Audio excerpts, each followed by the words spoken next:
مبسوط يا زميل؟ انت زعلت؟ ارجوك سيبني في حالي. بس انت افتريت قوي بقى تضرب صاحبك وحبيبك، بقى ده صح؟ يا حبيبي انا ضربتك امتى؟ انا عايز افهم انا. الله الله، هتنكر؟ بس انت صعبان عليا قوي، وقلبي اتقطع لما عرفت ان المأمور هيفسحك. هي دي الفسحه؟ ولسه، هو انت شفت حاجة؟ انت مش خدت اشغال شقة لمدة شهر؟ يعني ايه؟ يعني ايه؟ يعني هتسيق السجن وتسلك المراحيض وتشيل الجرادل من الزنازين وتغسل هدوم الشاويش. انا هعمل كل ده؟ الله، مش واخد اشغال شقة؟ انا عايز اخويا. عايز اخوك ايه؟ بتعمل ايه عندك يا مسجون انت هو؟ استنى خدني معاك يا خدني معاك يا استاذ.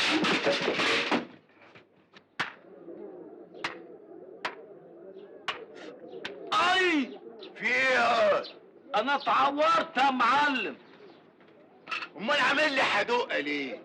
اما انت مش قد الشغلانه، رامي جدتك عليا ليه؟ مش عيب برضه يا معلم تزعق لي كده؟ عيب عيلة الجعر تقع في بعض يا معلم.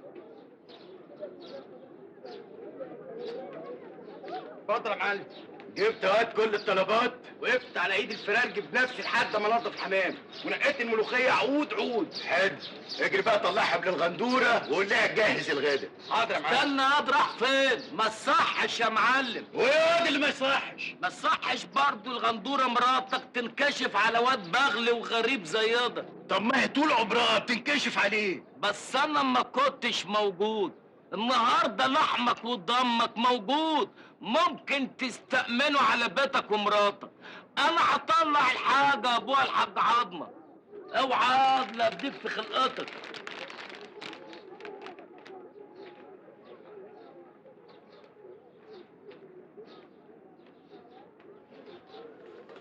وايه حكايه الجرع ده يا معلم؟ ماله ده كازلك؟ كل شويه عامل لي حجه وبتنطط فوق عند الغندوره. فتح عينك يا معلم، ده باين عليه واد حدقه بحق وحقيقي. يا رب. ايوه طيب. صباح الخير يا غندوره، المعلم بعت لك الملوخيه والحمام علشان هو هيتسمم بدري النهارده. عشان ايه؟ لا مؤاخذه هيتغدى يعني. الله، على فين؟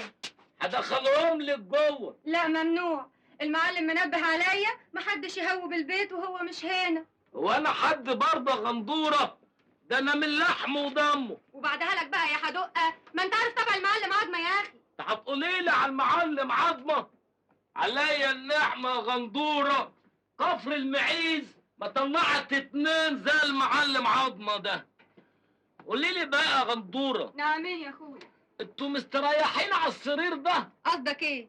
اسمع يا جدع انت، قول لي ايه حكايتك؟ هو انت كل ما تيجي هنا مفيش في مخك غير سيره السرير؟ ما انا هفهمك. اصل لا مؤاخذه المعلم من الوزن التقيل بغل كده زي الطور، فانا خاف لاي حركه كده ولا كده ينزل بالسرير يقوم ينكسر على طول.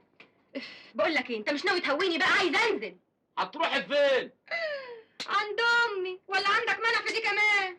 طب اخش انا جوه بقى اقطف لك الملوخيه واحشيلك الحمام لحد ما تيجي من عند امك. مش عايزه، متشكره جدا يا اخي. غور بقى يا بي.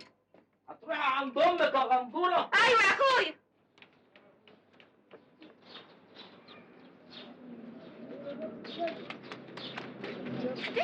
كده بالاذن بقى يا سيدي المعلمين. على فين؟ يوه، هو انا مش قلت لك اني رايحه ازور امي؟ طب والحمام اللي بعتهولك؟ يا اختي هو يعني هيطير؟ لما اجي ابقى اعمله لك يا سيدي الرجال.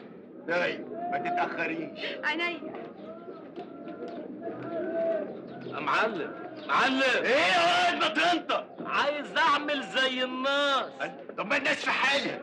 مش قصدي، عايز اروح المراحيض. طب ومستني ايه؟ ما تغور بدل ما تتنيل وانت واقف. ماشي يا سيدي الرجاله. غور.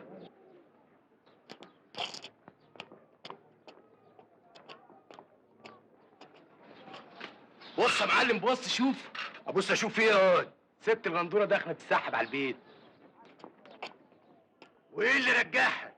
ده انت ابو المفهوميه يا معلم. يعني ايه يا واد مش فاهم؟ فهمني.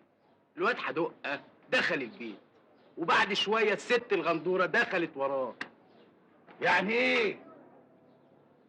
قريبك ودمك يا معلم عينهم الغندوره، يا خبر اسود! وملبسينك الطاسه. ملبسني الطاسه؟ ناولني هاد البتاع ده. بتاع ايه؟ ولا اقول لك هاد، انا دراعي اجدع من 100 سطور.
انت بتعمل ايه عندك؟ انا بقفش في الفراخ. تاني؟ انت دخلت هنا ازاي؟ لا مؤاخذة من الشباك. تبقى حرامي بقى يا لهوي. باطن مالا غندورة ما تفضحناش. بتعملوا ايه عندكم؟ احنا بنلعب استغماية، ما تيجي تلعب معانا يا عظمة. انا ماليش ذنب يا معلم. انا نسيت كيس فلوسي جيت اخده، لقيته هو راقد تحت السرير بالشكل ده. وايه اللي خلاكي ترقدي انت كمان تحت السرير يا سفنة؟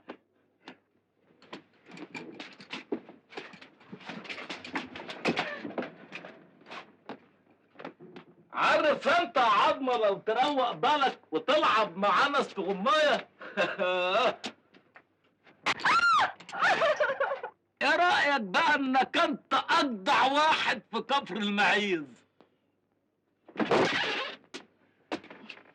ايه رأيك بقى انك انت اخيب واحد في كفر المعيز؟ سويلم مسعد، عبد البر عبد البر عبد البر، عبد الفتاح لملوم. الشاويش ما فيش زياره ليه انا؟ لا، ار يو شور؟ هو ده اللي مبشور. مش شور ايه؟ انت متاكد؟ ايوه متاكد.